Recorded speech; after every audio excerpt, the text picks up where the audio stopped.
কিছু একটা আছে না? এই শান্ত, কি মনে হয় তোর কাছে?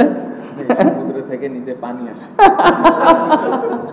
না, অ্যাকচুয়ালি একটা জিনিস দেখেন যে মোমেন্টাম খুবই ইম্পর্টেন্ট।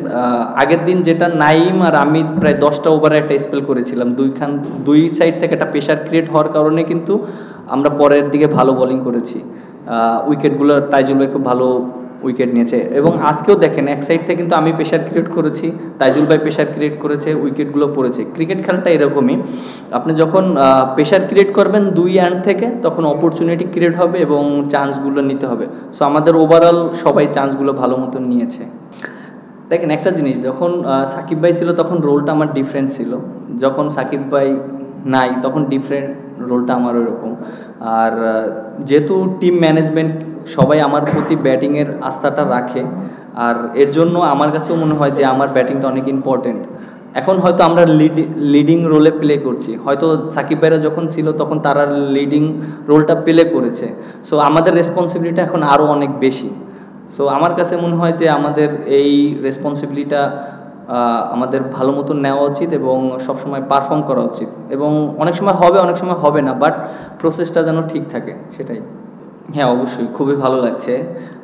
ওয়েস্ট ইন্ডিজের সাথে আমি 100 করেছিলাম, 3 উইকেট পেয়েছিলাম, অল্পের জন্য 5টা পাইনি। যদি হয়তো তাহলে খুবই ভালো লাগতো। ওই ম্যাচটা আমরা হেরে গিয়েছিলাম এই মাঠেই, বাট ওই কথাটা মনে পড়ে গেছে, খুবই ভালো লাগছে, এবং অ্যাট দ্য সেম টাইম আমরা ম্যাচ জিতেছি। আর অ্যাচিভমেন্ট সবসময় ভালো লাগার বিষয়।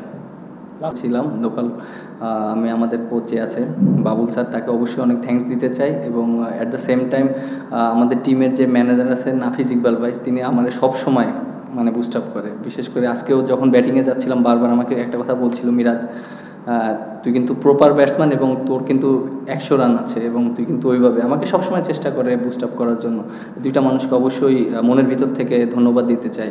আর বোলিং যেটা বললেন যে বোলিংটা খুবই ভালো হয়েছে, আর বোলিং তো আমার টিমের সাথে আছে আমার গুরু যে সোহেল ইসলাম, সো এটা এর জন্য আরও ভালো লেগেছে। অবশ্যই 3টা মানুষকে ধন্যবাদ দিতে চাই। দেখেন আমি যখন ব্যাটিং করেছিলাম চেষ্টা করছিলাম 2টা রান যেন নিতে পারি, ওরকমই দৌড় দিয়েছিলাম, মনে করছিলাম বলটা গ্যাবে গিয়েছে, বাট সব ফিল্ডারের হাতে গিয়েছে, বাট তারপরে লাখের উপর ছেড়ে দিয়েছি যে যদি আমার কপালে থাকে তাহলে 100 হবে, আর যদি আউট হয়ে যায় এটা তো কারো করার নেই। বাট হাসান অনেক ভালো সাপোর্ট দিয়েছে, এবং সাকিব অনেক ভালো সাপোর্ট দিয়েছে, তাইজুল ভাই। আমি অবশ্যই 3জনকে অনেক ধন্যবাদ দিতে চাই, কারণ ওরা যেভাবে আমাকে সাপোর্ট দিয়েছে ওদের জন্যই আমি 100 রান করতে পেরেছি। সো এটা খুবই ভালো লেগেছে। দেখেন অনেক অপরচুনিটি ছিল 100 মারার মতন, অনেকগুলো মিস হয়ে গিয়েছে। সো ওইগুলো যদি হতো তখন আরও বেশি ভালো হতো, 4-5টা যদি থাকতো তাহলে আরও ভালো হতো।